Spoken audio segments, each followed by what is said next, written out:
Go ahead and get started. Apologies for Hey, Brian. letting it go a little late.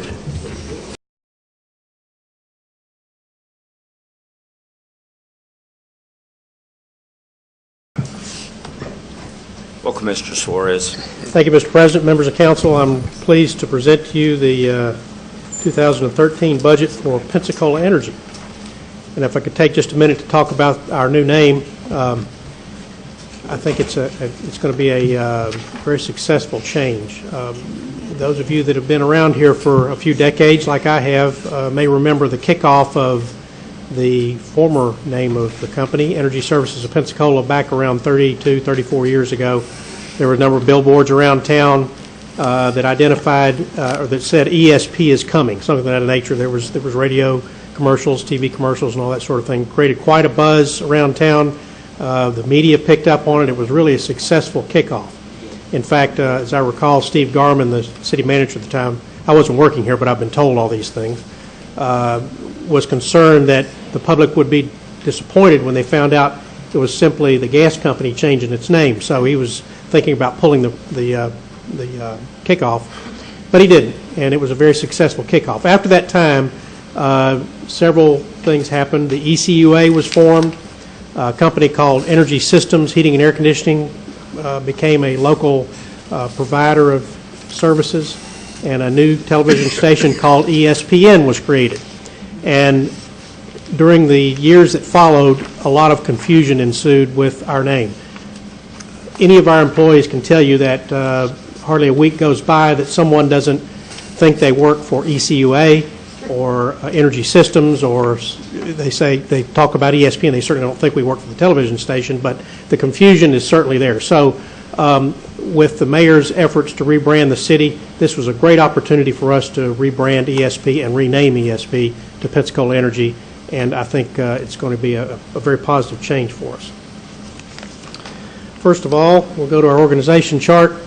You'll see some areas highlighted in yellow there. Those aren't really changes. That we simply move things around a little bit to better give you an idea of how the organization is structured.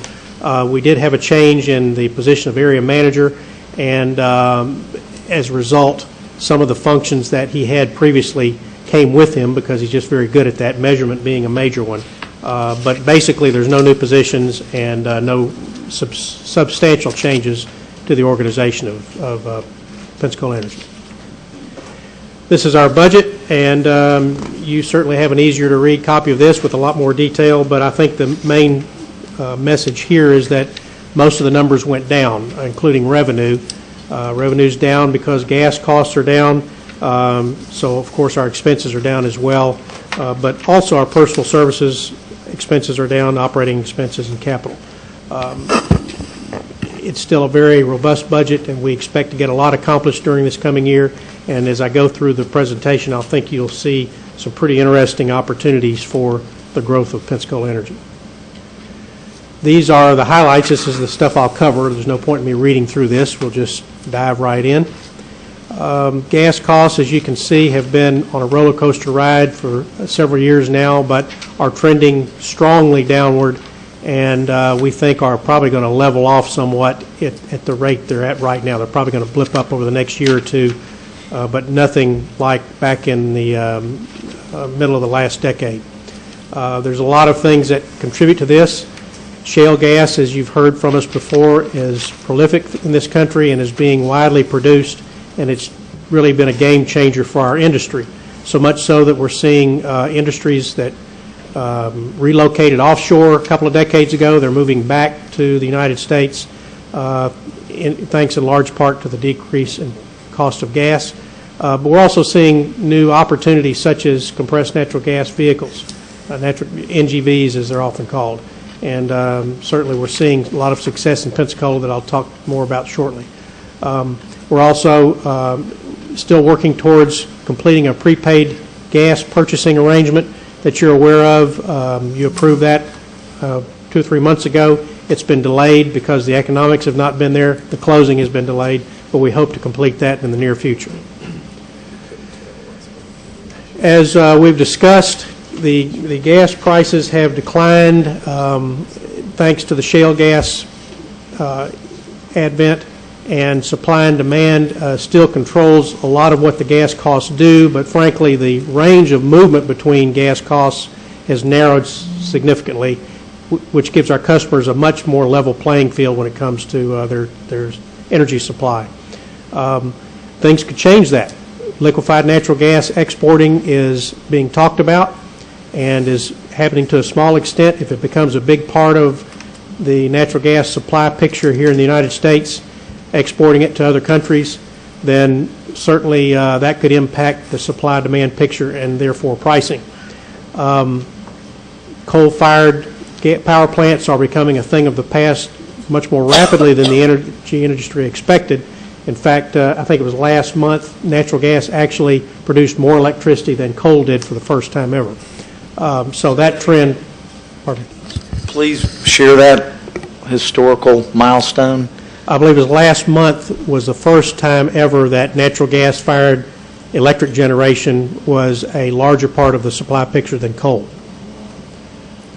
Certainly water and wind and those kind of things still contribute to electric generation, but that's huge because electric generating plants are huge consumers of natural gas. It hasn't impacted the price at this point, but it certainly could if it continues to grow, and probably will continue to grow at a very rapid pace. As you're aware, we asked Council to implement a new clause in our rates a couple of years ago for infrastructure replacement and cost recovery. This was important because the Public Service Commission allowed us to shift the way we manage our infrastructure, our aging infrastructure. For decades now, we've been conducting an electrical survey, which basically tests the electrical current underground to see how it's affecting our aging pipelines and possibly causing corrosion. It works, but it's a very ineffective and inefficient way to manage your system.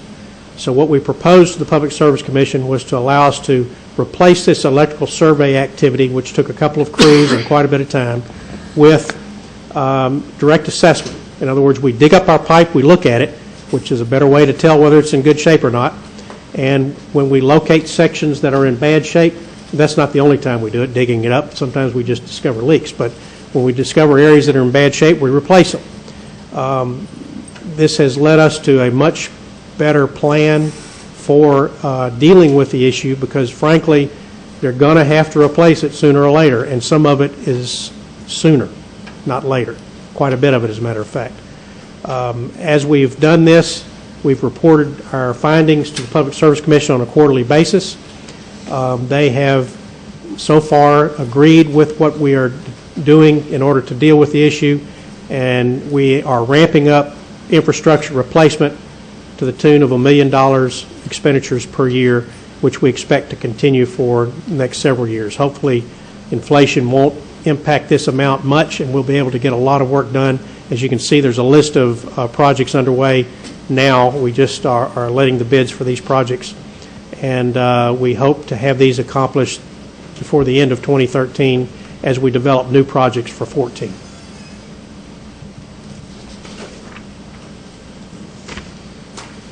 Okay, customer count. That's always an important part of the picture for a company like ours.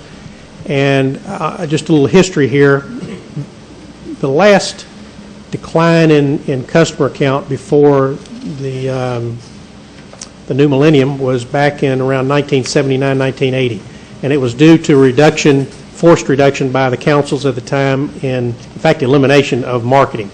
And we just weren't marketing our product, and down went the customer count to a negative number. It was positive every year until 2003. After that, once we reinstituted the marketing budget, until Hurricane Ivan hit. Hurricane Ivan took out a number of our customers' homes.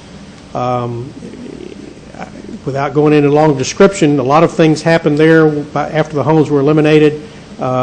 We had a ramp up in construction activity replacing homes, but frankly, they were in such a frenzy to get homes built that many builders did not include gas piping because the plumbers just were simply too busy to install the gas piping in many cases.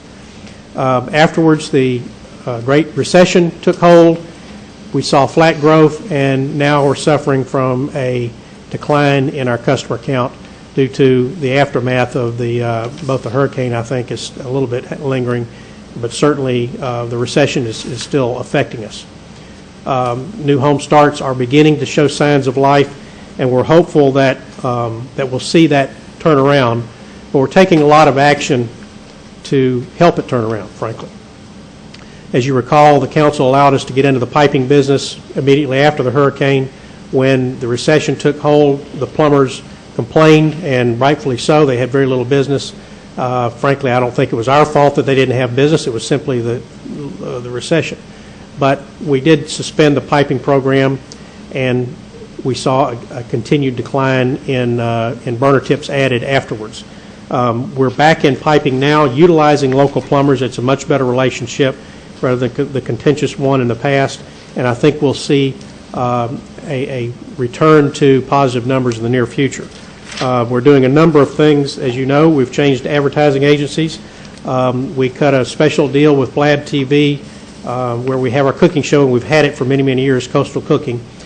We've also added a free TV show called Energy Talk, which allows us to do various topics on energy, and they're spread out in their sort of available time. They don't have a time slot sold, so they just give it to us. And it's a very positive and economical opportunity for us to get exposure for Pensacola Energy. Yes, sir. Yeah, thank you, Mr. Suarez. Is there any effort in trying to grow our customer base? Recently, we had we all know about the issue about City of Gulf Breeze moving on to Santa Rosa Island. Is there any efforts of looking at areas maybe that's close to us that we have an opportunity to go into that market? Any thought in that direction? Well, Councilman, that's a good question. There's often some comments about the north end, meaning north of 10 Mile Road, and how developed we are up there. We're in place to serve virtually any area that begins to develop in the north end, and that's certainly the growth area in the future for Escambia County. We've pretty well saturated the southwest, which was our biggest growth area for many years, and we're in place to get to any new subdivisions. I'll talk in a little bit about an acquisition we're about to make that will put us in an even better position to serve those areas, but we're always aggressively looking for opportunities to develop those areas that we are not currently serving. There are subdivisions that we do not serve at all that were developed during the total electric boom in the 70s, and we didn't run the gas pipes there, and we're beginning to move into those areas a little bit at a time, but you really have to do an economic analysis to determine the feasibility because it's so expensive to develop once those homes are built. The roads are in, the driveways are in, and it's just expensive construction. I would encourage any effort in that regard, trying to develop new markets. Thank you. Yes, sir. Mr. Suarez, I was just curious, based on Mr. Johnson's question, but from the Century line south, are they doing a lot of propane on that part of the county, or who services that area? The town of Century has a small system, and they serve almost to McDavid. We serve up to McDavid now. We serve the sawmill when it's operational. Unfortunately, it's shut down still since the downturn in the economy. But the town of Century does have some customers.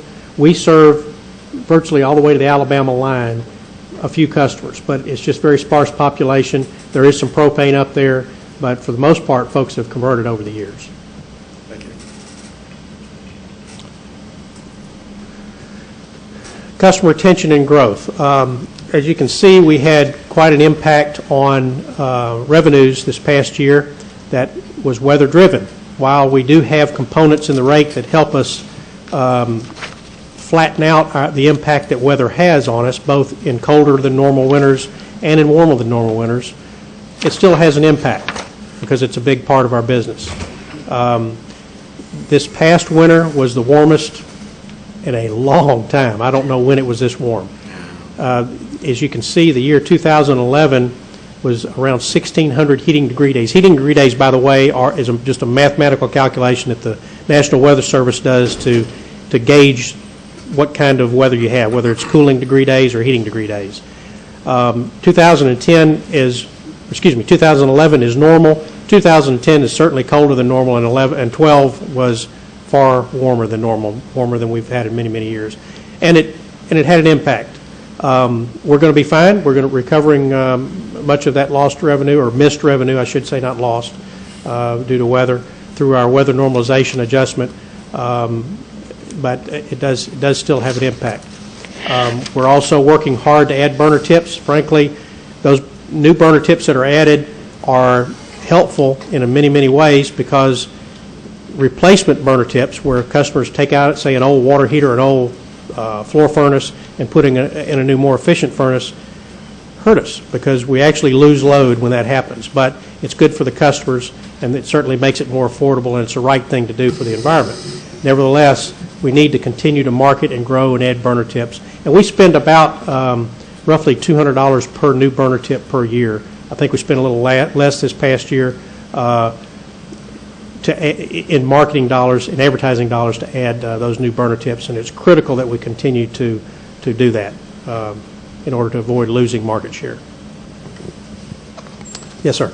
Yeah, Mr. Suarez, thanks. How's your record on your weather normalization adjustment, and what period of, or what span of time are you able to look at? And the reason I ask is, I imagine it's a little bit like entering a casino. I mean, you're playing your odds. And given the significant differential this past winter, have you all pushed for has that affected your calculations? It's affected. So that we don't have quite the same sticker shock. Yes, sir. It has affected our calculations in a couple of ways. First of all, it's extended the time it's taken us to recollect, or to collect the weather normalization amount that we missed and that we budgeted for this past year. So in other words, we're going to be collecting that amount all the way through the entire fiscal year. It'll probably run into August and September before we finally reach the level that we had projected. That's one impact. That's the first time that's happened, because obviously the warm weather was more than normal. The other impact it will have is those numbers for the weather normalization roll over the course of an entire year. And so while we will continue to collect those, or finish collecting those dollars in this fiscal year, we'll start over again in the next fiscal year at a new normal rate. And hopefully, it adjusts upward and downward. And so if we get colder than normal winter, or months even, it doesn't have to be the entire winter, certain months, will be a return to the customers and a discount through the weather normalization adjustment. Thanks. I hope that answered your question. All right. Some of the newer ventures that we're entering into, the first that we'll talk about is home warranties. This is a vendor-administered program in which we allow them to use our branding and our customer lists. They solicit customers to sign up for this program at a cost of about $4 to $5 a month. And for that, in return, they get, there's certainly rules that go along with this, but they get maintenance of their gas appliances. And we're hoping that this will improve our customer service level. One of the issues that we deal with at Pensacola Energy is the gap we have between our customers and the folks that we depend on to maintain appliances, to install gas piping, to install new appliances, and the company. And that gap is where we lose control of the quality of the service that the customers receive. Many times it's very good, but sometimes it's not. Sometimes, when you have a lot of independent people working, you have folks that sometimes take advantage of customers. You have folks that sometimes don't show up when they're supposed to show up. The quality of the work sometimes isn't what it should be. Certainly most of the time, I'm sure it goes very, very well. But anytime we can become part of that contact with the customer, we try to do that. This is an opportunity for us to do so. We have some control over the company that will be doing this work, and they'll use local contractors, and they're going to use those that work closely with us, certainly not exclusively, but we are providing those names that do good work as far as we know, and we'll actually make a little money off of this. I think the first year we'll make around $15,000. It'll ramp up to the $50,000 to $75,000 range if they're as successful as we hope in developing their business. Gas piping partnership. We've made you aware that we've gone back into this business.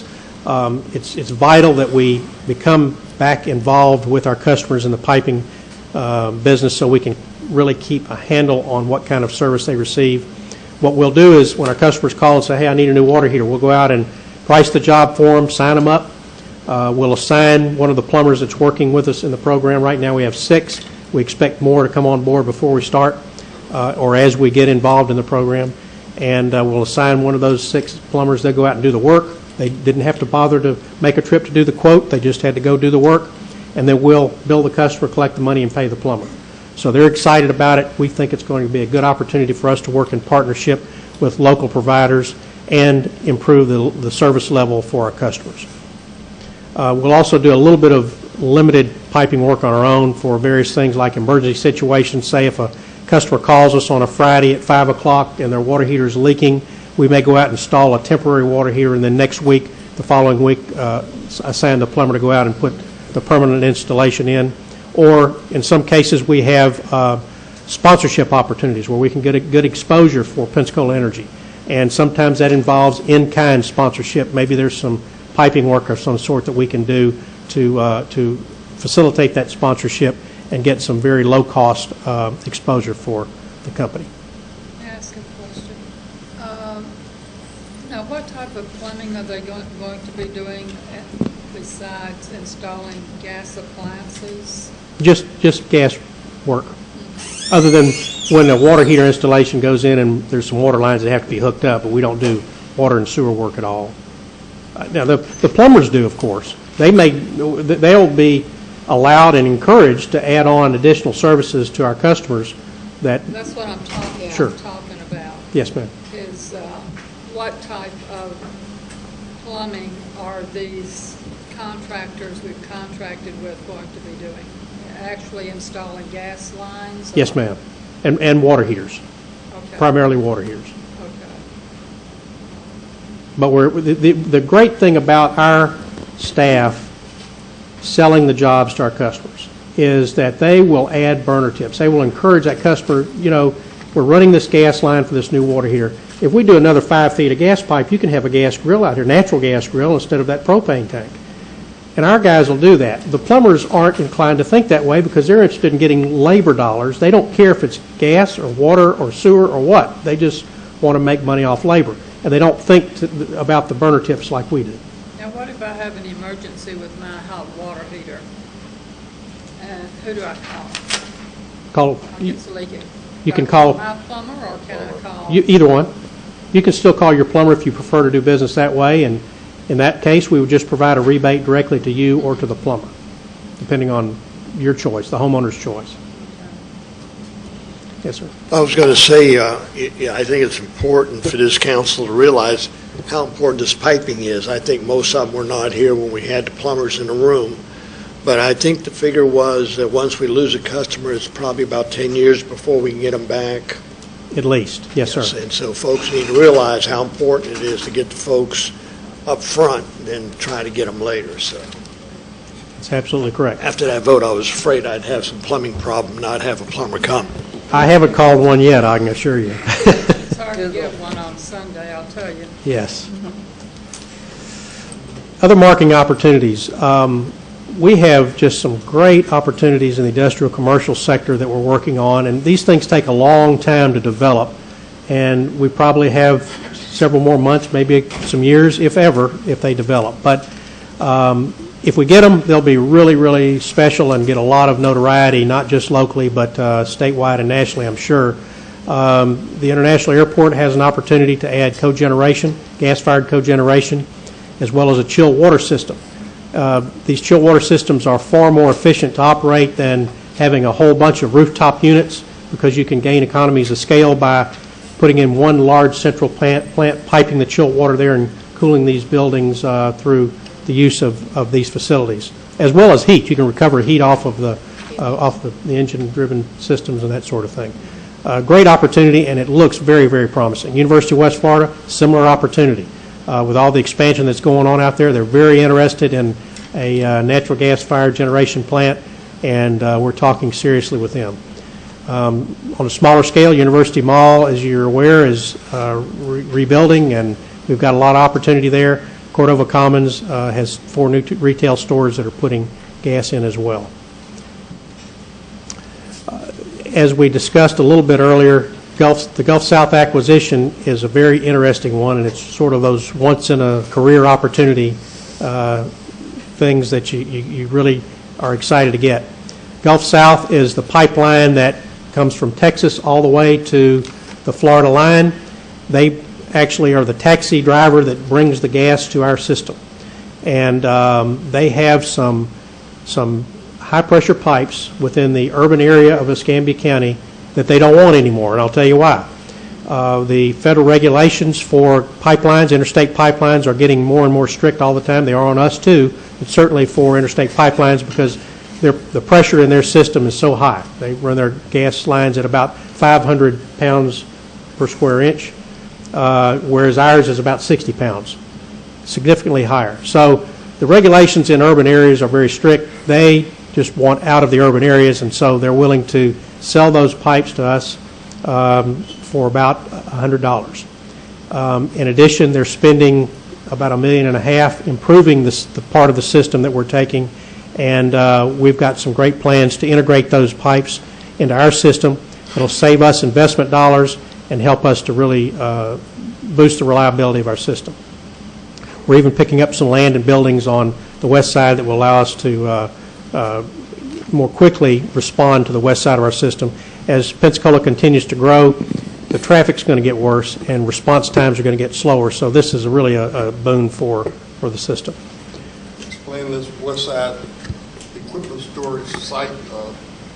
Kind of elaborate a little bit on that. Where you got a pool, or have you identified a site for storage? Oh, yes, sir. It's an existing site. One of our gate stations is there, but it's also Gulf South Pipeline's local office. It's located behind Martine's over at the, Okay. yeah, right there behind the old Martine's building.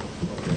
Let me ask you something else regarding opportunities. For example, Habitat was supposed to build so many houses, 300 to 400 houses. Got the money. Do you extend any working relationship with them as far as gas heaters or hot water heaters or that nature? We would sure like to. If you have any influence over Habitat. And you ever tried to make an effort? Oh, yes, sir. And they have, many years ago, sort of dabbled in gas, but their mission is to build the same house pretty much every time and as simple as possible. And it's harder to put gas in than it is to build a total electric home. So we just have not been successful in convincing them that the benefits to their home buyers outweigh the slower development of that home and the possibly increased cost of that home, even though we provide rebates to offset that. So we're not been successful with Habitat. And frankly, they're building more homes in Escambia County right now than any other builder by far. Yeah, they've got quite a bit of money for that. Yes. They allow the homeowner to choose an option, electricity versus gas. No, sir. I wish they did. I wish they did. Yes, sir. Contacted they got a new executive director over there. It might be an opportune time to touch base. Okay, we'll do that. We'll follow up. Thank you. Yes, sir.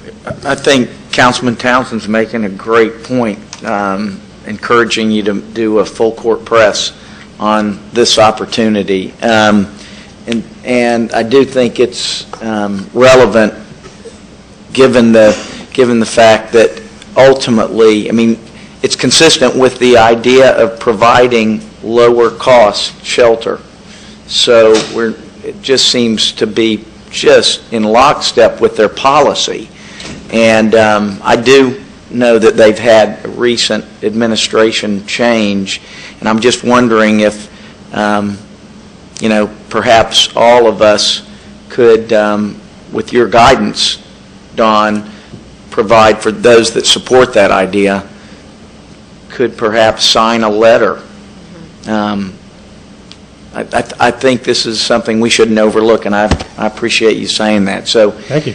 let us help you. If that means have some meetings up here, and we'll join you. I'm volunteering to do that. Very good. Thank you, And sir. if I could add real quick, if there's grants out there, federal and state grants, because if you look at Gulf Power, they have a whole renewables department, but then they have energy surveys designed for low to moderate income houses and not house hardening, but that they are trying to create a lower cost of operation for those homes.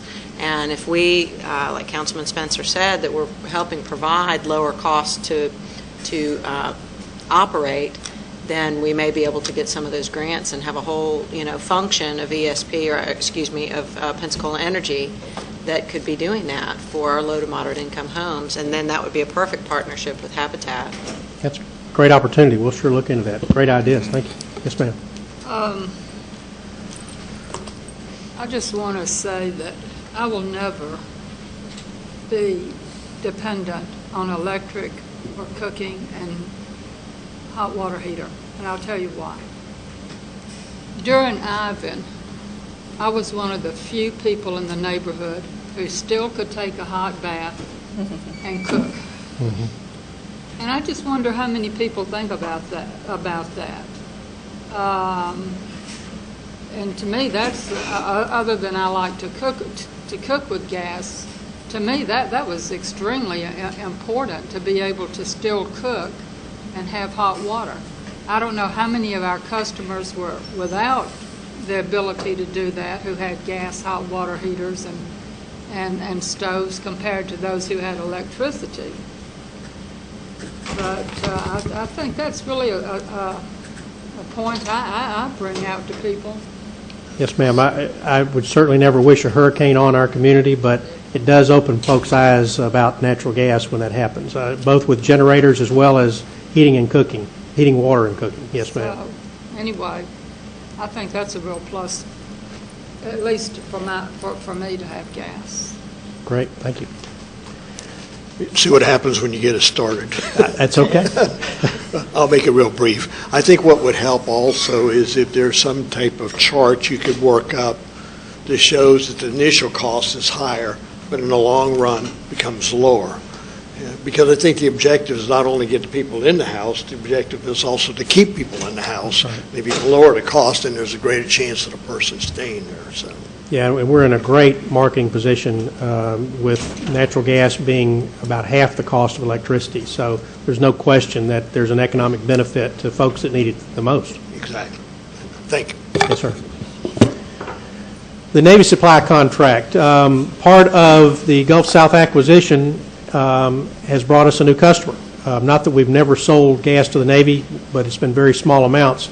But with this acquisition of the Gulf South pipelines, we'll pick up direct service to the 3 area bases. We'll pick up an excess of $300,000 in annual revenue per year.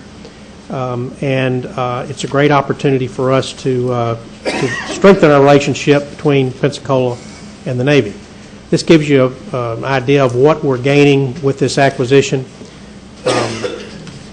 The pipelines start up around 9 Mile Road up to the right-hand corner. That's around the Crisp plant, and we're doing some improvements there. We'll add a little bit of 8-inch pipe to tie it into our existing system.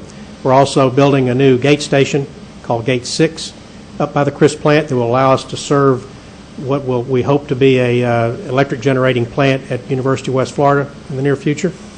Over to the top left of the screen will be our new Gate 5.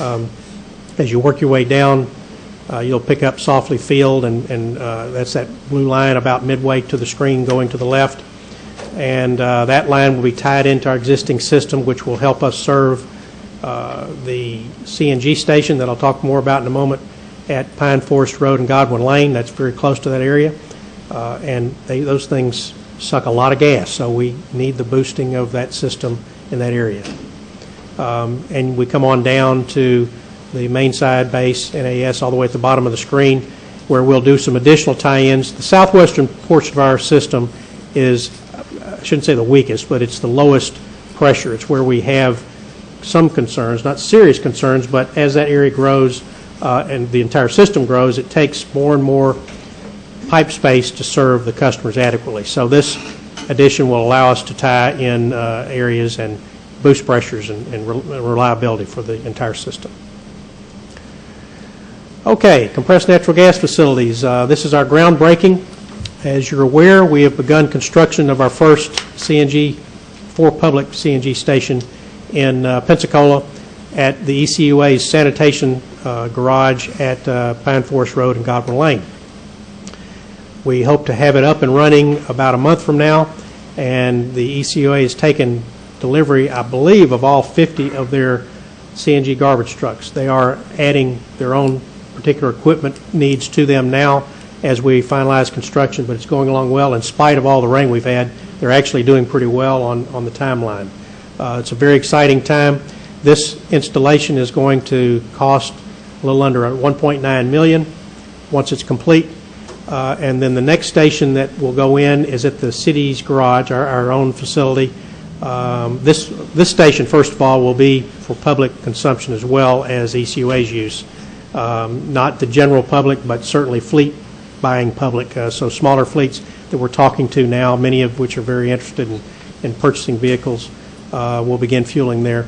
And then the city facility will go in probably in the fall sometime at a cost of about $360,000. It will not be open to the public because it just doesn't have enough capacity, but it will be certainly adequate to serve the city vehicles that we have on order and already delivered to Pensacola. And then the other facility that we are still in negotiations, finalized negotiations with the ECUA on, is at Ellison Park. They have a number of facilities, or rather vehicles that work out of that facility. That will also be a public fueling facility, and we expect it to cost in the neighborhood of $750,000. So we'll be well under the original approval that council did of $4.8 million for all three facilities once these are complete. And that concludes my discussion. I'll take any questions you might have. Yes, sir. You know, one of the, I wouldn't exactly call it a scrape, but my first term on council, one of my biggest concerns was the amount of money that we were spending on marketing and advertising, and I understand the difference between those two. And I know the thing that I had not made myself clear on, because you thought I was arguing that it was too much, and the argument is how do we know how much is the right amount? And my concern is that we've been under marketing and under advertising all these years. I'm not sure that it would have necessarily reversed the trend, because there was many factors that went in there to having fewer customers. But in the long term, I think that it keeps Pensacola Energy right in front of the public, and that there's not that dark period going on there. And I don't expect you to respond to that right now, but for fiscal year 2014, that's something that I just think has probably been underfunded by half or more. And I'd just like to be able to, at a budget presentation, have a rationale why we picked a particular number, not because that's just the number that we had left over. And the other thing on the natural gas, I'm a natural gas user. I heat with it. I got my water heater on it, and for some reason, even though natural gas is half the price of what it takes to create the equivalent BTUs in electricity, my wife always complains about the Pensacola Energy bill much more so than the Gulf Power bill. If I told her, because when I'm talking about the BTU production, not just in how much natural gas it takes, but we have a profit built in there. ESP is a business, and we're not out here to protect taxpayers so much on the paying end, because we've got ratepayers as the customers, and most of our ratepayers live outside of the city, and they're helping fund, our operations in here. But when you consider everything that we're doing, and in the expansions, and in upgrading existing infrastructure, and that profit margin that we have built in for the general fund, BTU production versus Gulf Power, do you guys still stand up to it being the better deal? Oh, yes, yes. We're about half the cost of electricity. When you put in all of that, Yes, even sir. the profit margin? Yes, sir. Okay, Yeah, good. It's a good deal. Yeah, all right. Take on. Yeah. My question actually went along with that as well, and it's being able to show citizens a return on investment, some of the calculations. I'm on page 202 and 203, so my first question would be the advertising number. How can we articulate that to folks as far as our decisions that we're making for advertising, what our expected return on them is, or what our hoped-for outcome? I mean, just some, I'm not looking for buzzwords, but just an explanation of the increase of $100,000 and what that will impact if it's going towards the rebates for tankless, or what direct focus was that, okay, we need $100,000 more this year? Frankly, those dollars do not go to rebates at all. That is strictly no media rebates. advertising increase. And knowing that we were going into a rebranding and a name change, we knew it was critical that we had additional dollars to get that name out there. And I would expect, hopefully, an uptick in business simply because we're going to be advertising more in order to get the new name out there. Not only that, but frankly, the new agency is a little more expensive than we've done in the past, but they're very, very effective. We're very impressed with their creativity, with the ideas they're coming up with.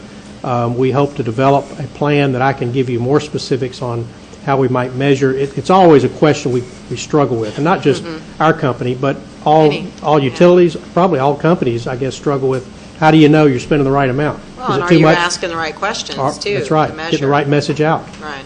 And it's hard to put a finger on in a lot of ways, but we continue to do that. We do it through surveys to try to see what our brand awareness is, and it's been increasing over the years, but now we're changing the name of the brand, so we have to not really start over because it's a very closely related name. But frankly, I think the synergies between our name and what will be the City of Pensacola's logo, or is now the City of Pensacola's logo, and all the other departments, is going to really improve our brand identity. Okay. I'm excited about that, and I think it'll do well. All right. And then the other three questions are they're actually line items on page 203 and 9350. Is that related to price and use driven? It's a quite volatile number. I mean, from 22 million down to 17, estimated of 30 million for this year, and then you're asking for 24, which is a lot less. I mean, That's the cost of gas line? Yeah. Yeah, it's just the declining cost of gas, number one, but also we just purchased so much less gas last year because it was warm. Okay. And then other contractual services went from $425,000 to $1.9 million. What is the reason for that drastic change? $563,000. What item are you on? 9357. Yeah, page 203. 9357? Okay. Is it bond money? Yeah. It's we did a bond issue, and it will help fund construction dollars, and in turn, we're going to use some of the dollars that were originally allocated or would have been allocated for construction to pay for the CNG stations. That was something we voted on as council? Yes, ma'am. Okay.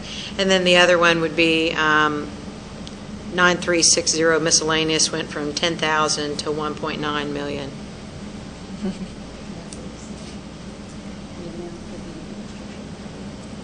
Oh, yeah, that's the infrastructure recovery. That was reclassified, and that's the amount that we will spend and recover this fiscal year. Actually, we won't recover a full million this year. This current fiscal year, we'll spend about $500,000. You know, there's always a year lag in the recovery through infrastructure. So we'll recover that $500,000 this coming fiscal year, but we'll increase the spend rate to $1 million this fiscal year. So in 14, we'll recover that $1 million. If that makes sense. We'll recover so it's like a depreciation in reverse, or what are you?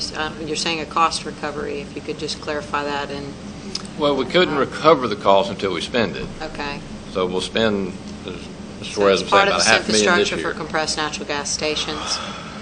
No, this is No? this is infrastructure for our recovery. infrastructure, okay, Right, for our replacement of system obsolete. as a whole. Right, yes. What else is in miscellaneous? I guess I'm just a little confused why something that important would just be thrown in a miscellaneous account.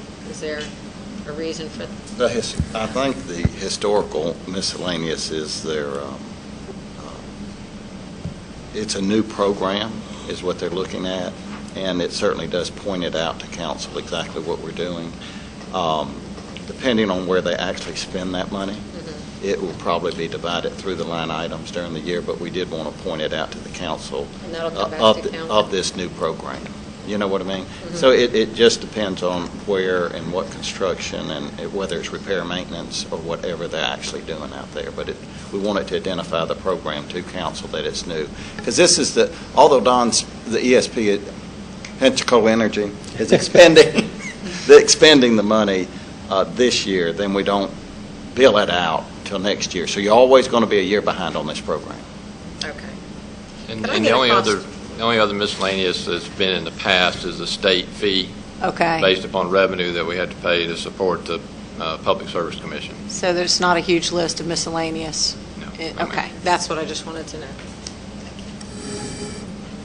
All set. Thank you, Mr. President. Ms. Myers? Thank you. Well, I too had marked the very same items Councilwoman DeWeese had marked. I think it would really be helpful when you have a miscellaneous item like this that's jumped almost $2 million, that maybe you could put an asterisk down on the page and explain what it is, because the public looking at it, Yes, ma'am. you know, I don't have a clue. They don't have a clue. Let's see here. Okay, she asked most of the questions I had on that page. Going up here to page 202, I did just want to say that our advertising, what we've been spending on advertising has actually gone up quite a bit since 2011. It's gone up $176,000. And we're adding about 38,000 extra this year in 2013. So I guess the issue is how do we measure what we're getting, the bang for our buck, I guess, when we spend money on advertising. Yes, ma'am. As I was trying to explain to Councilman DeWeese, it's a struggle that we've always never really overcome. We do customer surveys. We try to track the responses of our customers to the extent that we can from where they found out about us. Of course, ideally, everybody in Escambia County knows who we are. Certainly, the name change is going to make that a challenge for a little while, but we'll get there pretty quickly with some targeted advertising to change the name in the customers' minds. But frankly, there's no hard and fast way to determine whether or not you're as effective as you need to be in the short term with advertising. Over the long term, sure. If you've got a good program over a 10-year period, you can look back at the number of customers added, the number of customers retained, the amount of revenue you've generated, and say, yeah, we did that right. But it's just hard to tell short term with our kind of a product just how effective you are. Okay, I understand. And then just one more line item, 9335 under professional services. I noticed that in 2011 it was 529,000. 2012 it went down to 115, and it's still at 115. Why did we decrease professional services so dramatically from 2011 I don't remember. to 2012 and 13 are still the same? We'd have to get that answer. Yeah, I'm not sure. That's too far back. We'll have to do a little research and see why we reduced it that Okay, last year. well, what are professional services? What are we using in terms of professional services? It's things like legal, I'm sorry? Oh, yeah, medical background checks, consultants when they do rate studies, and it may have been a rate study that we had to pay for that particular year. We'll have to check to verify Yeah, it was. that. Those kinds of things. Consultant services. What did you? I didn't hear Councilwoman DeWitt. There was a rate study in rate 2011. Okay. That looks like a consultant. I believe it was a rate study for 11. Okay. Yes, ma'am. London, is that Thank what you. it is? Yes, ma'am. Councilman Wu? Just out of curiosity, do you have any idea what Gulf Power spends a year on advertising? Oh, wow. No, I don't, but it's significantly more than we do. Of course, their service territory is much larger than ours, too. They go to Panama City. Yeah, I don't have the problem some folks may have. I remind folks, McDonald's sells more hamburgers than anybody else. And somebody can make the argument they're number one, so why would they ever need another McDonald's ad? In deference to some of the people sitting in the audience, Budweiser and Bud Light seem to do pretty well. I can't imagine them ever pulling their ads, so it's hard to no. But I'm just explaining why I don't have the heartburn with it, because it's necessary to maintain that position. Because otherwise, McDonald's, why would they do another penny in advertising if everybody knows they're the number one selling, hamburger place? So, That's right. Yeah, they do. Okay. And I'm going to move to this side of the table, but as we're coming around this way, I'm just going to take the opportunity to speak again, and it does have to do with the marketing and advertising budget. I'm not going to mention the gentleman's name, but there's a restaurateur in Pensacola who just asked me one day, says, how much do you think I spend on advertising annually, Sam, for the one restaurant? And it's one of the most popular restaurants in the entire region. And it would be, even without the advertising, it's over $250,000 just for the one restaurant.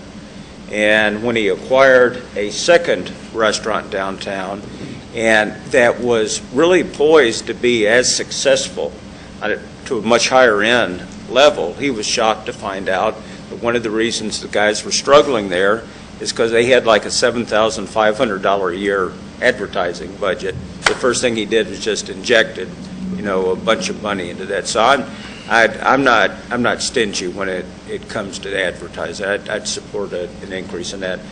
Mr. Townsend? No, I'm fine. It's just that I think you explained the increase in other contractual services, but it appears that y'all were having a private conversation between the two of you, and I couldn't hear what they said about Sorry, that. I thought I had that So right. I would hope that the people, I'm about the oldest person in here, and I can't hear good. So I wish you would please speak up in the mic Yes, so sir. I can hear, and I won't have to ask the question over and over again. And if I could, Councilman, just to clarify, under the budget message, there is explanation of those line items that were questioned, and it's XXX is the, in the budget message, last paragraph, it explains those two line items specifically, if you Okay. need clarification. Thank you. XXX up front. I have a couple Okay, of questions. and as we come over to this side of the table, we're almost 15 minutes over. I'm not too concerned about it because we've got a pretty generous lunch hour built in there. And but we do have Mr. Mathis waiting back here. Mr. Spencer? Mine is not about marketing. Okay. Go ahead. Quick question. I would like to know how, and I sent out an email to someone, a friend of mine in Houston that has an energy company and has worked internationally. I'm curious about this liquid natural gas potential as an exported commodity. I mean, that could be significant, given the fact we also, what are the trends? If you could please let us know, just so we can start being perhaps more alert about that. And we've got Mr. Mathis following your presentation. Sure. I'll just give you a little quick update on the trends. About a decade ago, the trend was to build port facilities to import natural gas because the expectation was that we would not have enough to meet our demands. That changed with shale gas, and now those same folks that built those import terminals and mothballed them are looking at a way to make money off of them, and some of them are considering exporting. If it happens, it might very well be a short-term event, short-term meaning 5-10 years, because frankly, shale gas is not just in the United States, it's all over the world. Interestingly, it's developing very slowly in other countries because of the great property rights advantage we have here in the United States. Folks own their mineral rights here. They don't own their mineral rights in most other countries. And so there's not that profit motive of the individual to develop that resource. It's up to the government to decide to get around to do it, and their governments are moving slowly. So they'll get there. They'll probably develop it at some point, or many of them will, certainly. But it's taking longer than it has in the United States. And so I'm not sure how viable exporting LNG is going to be. I think it's going to happen to some extent, but whether it's going to be a large part of the supply picture leaving the country or not, I'm just not sure. I think the jury's still out on that. Okay. Thanks. Thank you. I was just getting back to marketing. What did this name change cost Pensacola Energy and the citizens? Well, it hasn't cost that much yet because we really haven't. We just have changed the name officially, and now we're going to begin changing signs out and literature and that sort of thing. But frankly, we were going to be cutting new commercials anyway with the new agency. That's typically the trend because they have new ideas and it's a fresh outlook, and that's the reason you change. So in that respect, as far as advertising dollars, the change won't be that great. We're estimating $100,000 more than we typically would have spent in the first year to do all these changes, but I don't have a good handle on exactly what the cost will be. Yeah, and the other thing is it's kind of hard to read the bottom of Pensacola there. It might need to be a little bit darker, just a suggestion. And thank God for media here, because I didn't know about the name change, and someone came up and said, "Did you read in the Pensacola News Journal about your gas company's name change?" And I went, "No, I didn't know anything about it." So it's good that we have media here that can let the city council know what's going on. Thank you. I wanted to go back. I have a few different questions. You talked about the infrastructure recovery, the miscellaneous line item. In the budget for revenues, you have $1 million marked.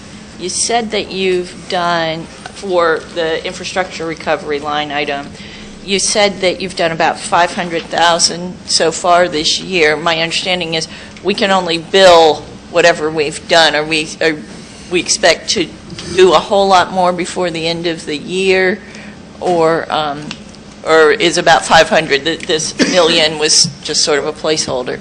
We've talked about two things, so let me try to clarify what is where. So the miscellaneous line item, the $1,936,500.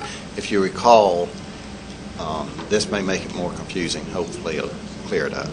If you recall, there was two issues. One, the revenue went down. Council put a mechanism in the rate in order to add on up to 10 cents, I think, per CCF, in order to recover lost revenue, which was basically your reserve that we measure, okay? And so in order to capture that and identify that, that is what's shown in recovery, cost recovery, in the 9,360 line item. So the revenue item you're specifically speaking of is in the other line item that you were talking about, which I believe is in the other contractual services, 9,357. And in that line item, it is made up of two pieces, and I'll try to give it to you. It's comprised of $975,000 for the infrastructure recovery program. Okay, now that's one piece, and then $495,600 for the gas piping program, and $45,000 for the annual maintenance contracts for the CNG fueling station, and then $25,000 for constructing a deep well for the corrosion program, and $22,400 for various support maintenance fees. And there again, all this is described, and probably would be clearer if we had put a footnote for those big items, that it is described on page XXX of the budget message down at the bottom, last paragraph. But those big items we try to describe in the budget message, but I just want to clarify because we were talking about two different items. One is the to get our reserves back up to the 15% where they need to be, okay? And then the other is all in 9,357. Okay.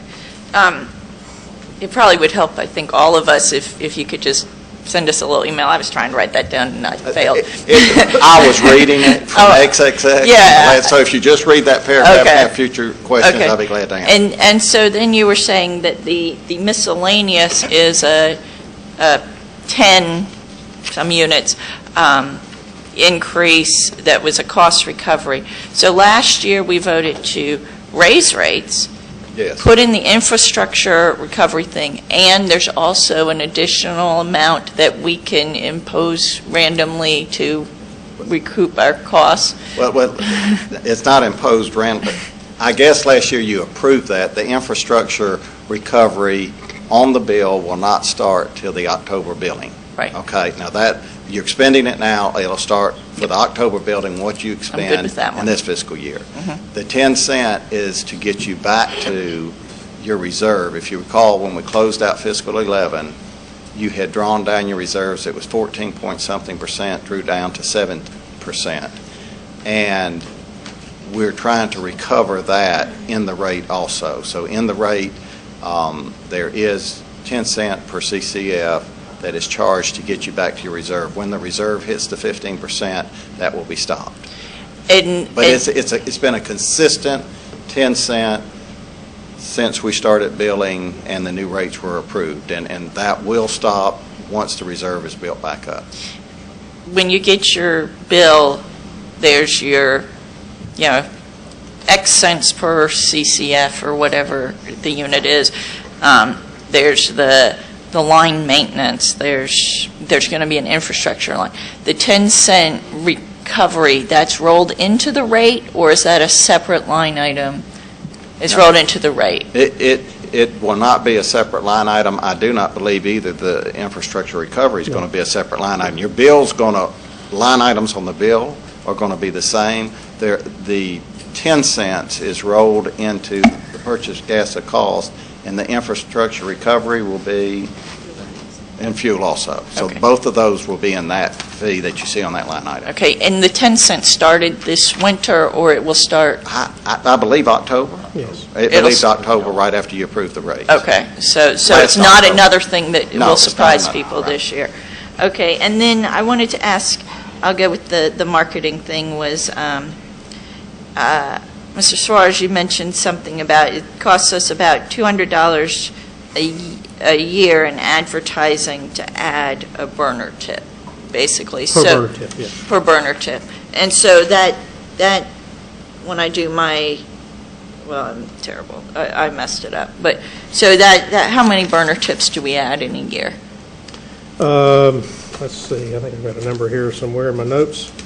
I will caution you, though, that is a very weak measure of success, because much of what that expenditure does is retain customers, too, number one. Number two, we don't know about every burner tip that's added.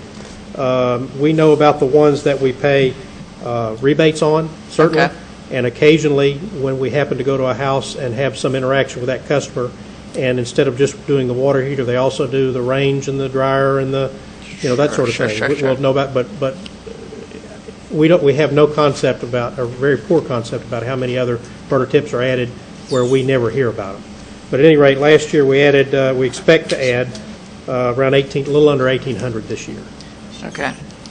Okay, and so, I guess we're hoping to add more than that next year with the increase in advertising. Yeah. I think there have been enough questions about advertising that I think maybe the rest of the council might be interested to know what sorts of things we're expecting to do this year with the advertising dollars in terms of, we know we've done the water heater replacements and things like that, but just sort of if we could get sort of a breakout where we got that advertising number. And finally, so I'm always intrigued at how we come up with what our budgeted or our proposed revenue is. And I've come to the suspicion that we come up with the proposed revenue to assume that it will be a number such that 8 million is about 15% of it. Because, if you look historically, 2009, we got 49 million, 2010, 46 million, 2011, 40 million. This year, what are we thinking our revenue's going to be? I mean, we keep hearing we're way below what we thought. I'll tell you, we base our revenue calculations on a normal winter, and our revenue, our gas sales on a normal winter. We estimate our revenue and gas cost numbers based on what it's been for many, many years. We went through a period where gas costs were 3 to 4 times higher than they are now. And we don't know that that's not going to happen again. Some odd situation in the marketplace just drives that price way, way up. We were fortunate when this phenomenon first occurred back in 2000 that we had just changed our rate structure dramatically from a declining block rate where it was fixed. Didn't matter what gas costs were. You consume this much gas, here's your bill. Fortunately, the council voted at that time to change that rate structure by separating out the gas cost from the cost of providing service. Had we not done that, we'd have been coming back to those councils at least once a month for significant rate increases. Nobody likes passing rate increases, frankly. It's bad press. It gets a lot of heat from our customers for us and from your constituents based on what's happening. So it was a good move at the time. We continue to estimate high because we'd rather be high than low. And certainly we want to keep our revenue picture within that 15% guideline by council. But frankly, that's worked for us, and certainly we'll consider something different if you convince Dick that's the right thing to do. But it's been a good policy all these years. Okay, because I guess you talk about a normal winter, and I think nobody knows what normal is these days. But just being able to look back, it just seems like it's been a lot less than what's been budgeted each year, and I think that becomes almost a question for the council in terms of, you've survived with us taking the $8 million out on you, even with these low revenues, and is that something we would consider changing the percentage, or, I just think that it's sort of I read somewhere in the budget, we have the long-term budgeted amount or something, and I just think that we're not quite being honest when we keep taking out such a large percentage and saying that we only take out 15% of budgeted. It seems a little not clear. But I think that's my questions. Thank you. Hey, Dr. Wu. Mr. Gerald. Yes, a couple of quick questions. Number one, are we appropriately dealing with our collecting revenues from our residential and our business community? Charges and payment. Is that something that we need to be concerned about at this point? Actually, I think we have a very robust collection policy. It's fair to the customers, and it also, at the same time, collects the money in a very timely manner.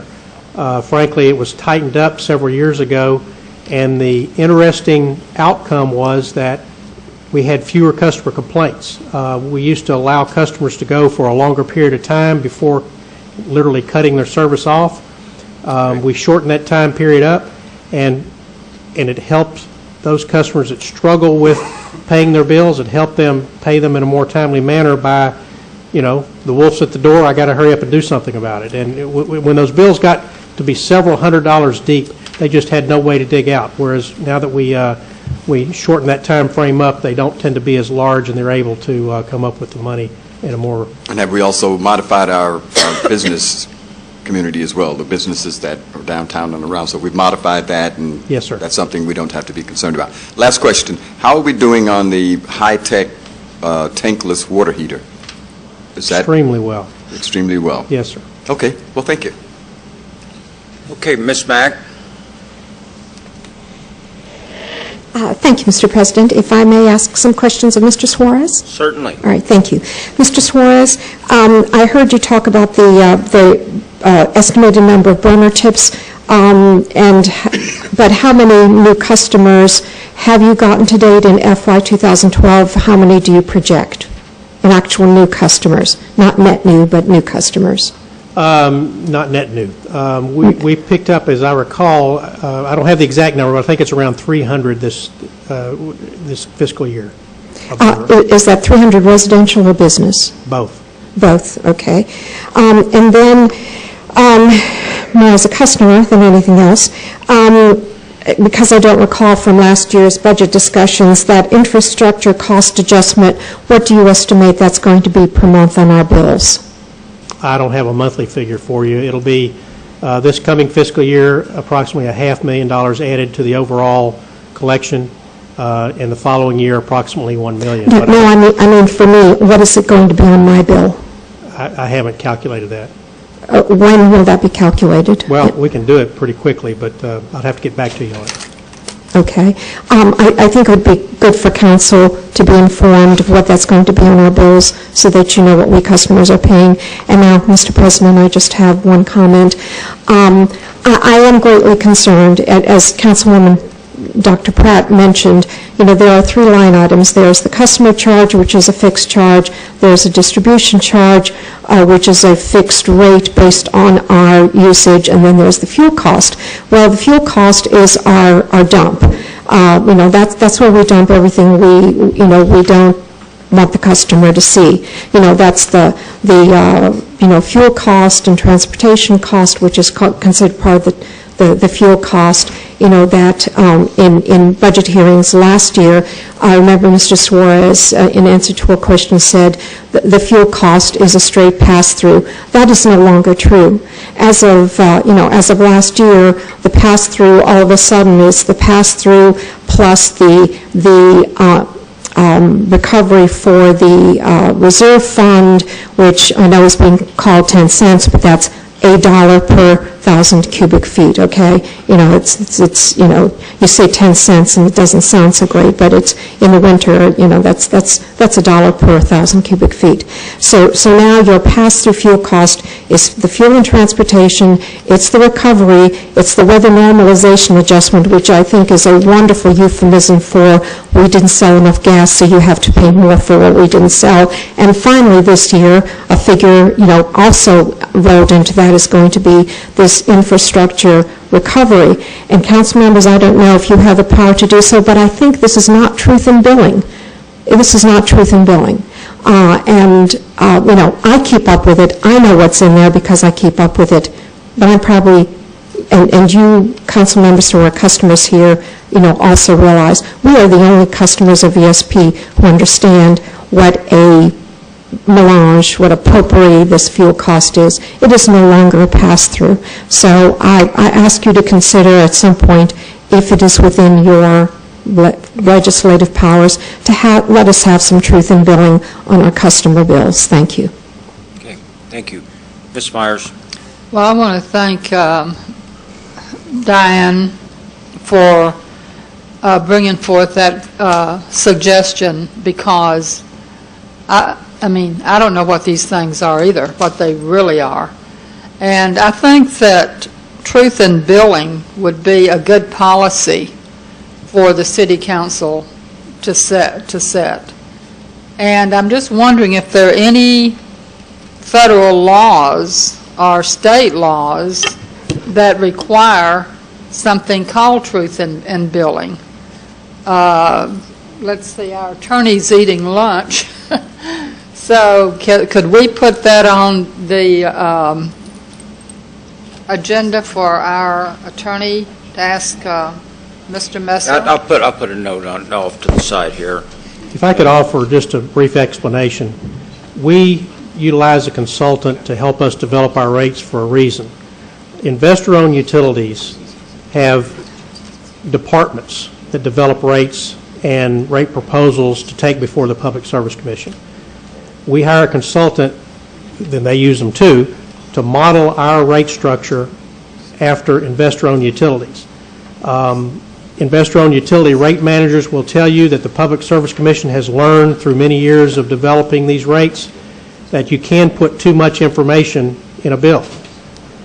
It causes confusion among your customer base. It causes phone calls and emails and all that sort of thing to the Public Service Commission.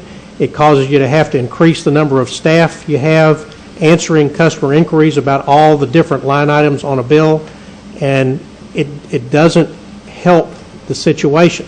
When customers ask the question, we provide the information, and some of them do, a lot of them do, Ms. Mack does.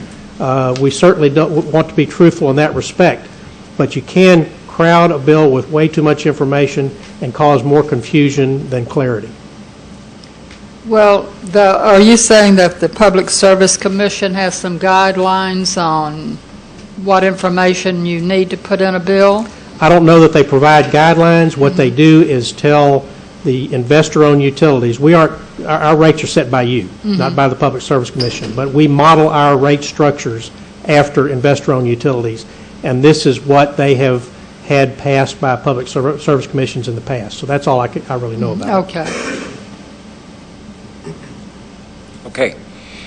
I want to ask you guys indulgence. I want to apologize to Clyde and Amy for dropping this on them at the late hour.